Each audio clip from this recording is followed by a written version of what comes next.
High guys, welcome back to my new mini blog. So आज खूप दिवसानंतर मी आणि माझी बहीणचा प्लॅन अचानक मध्ये झालं की चल कुठेतरी पाया पडायला जाऊया मंदिरात. मला व्हिडिओ पण टाकायची आहे. तर मला कधीपासून ना जेजुरीला जायचं होतं, पण पॉसिबलच नाही, सुट्टी नाही, काय नाही. तर मग पप्पा बोलले एक काम कर की कुर्ल्याला पण मंदिर आहे. सो मी कुर्ल्याला मंदिर बोलते, हां जाऊ नये.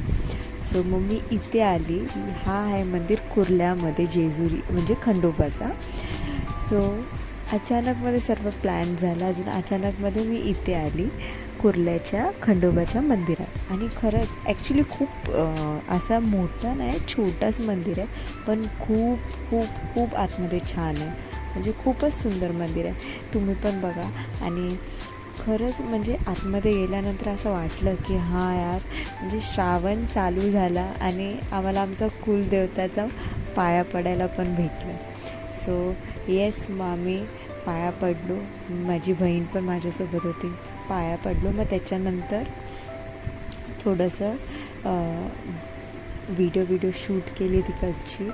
आणि नंतर मग मी बाहेर आली. अजून मग मी अचानकमध्ये माझ्या बहिणीला पण हे विचारते की नुपूर लवकर दर्शन झालं. ॲक्च्युली ते खूप गर्दी असते, खूप म्हणजे खूप गर्दी असते. माझ्या बहिणीचा लक काय होतं काय माहीत की आम्हाला गर्दी भेटली नाही आणि खूप चांगलं आमचं दर्शन पण झालं. सो त्याच्यानंतर आम्ही तिथून निघालो आणि आमचं प्लॅन होतं की अजून कुठे जायचं. आणि तरी तो अचानकमध्ये प्लॅन झाला की आम्ही ठाण्याच्या तुळजाभवानी आईच्या मंदिरात जाऊ. सो येस, मी तुम्हाला नेक्स्ट ब्लॉगमध्ये भेटते. बाय.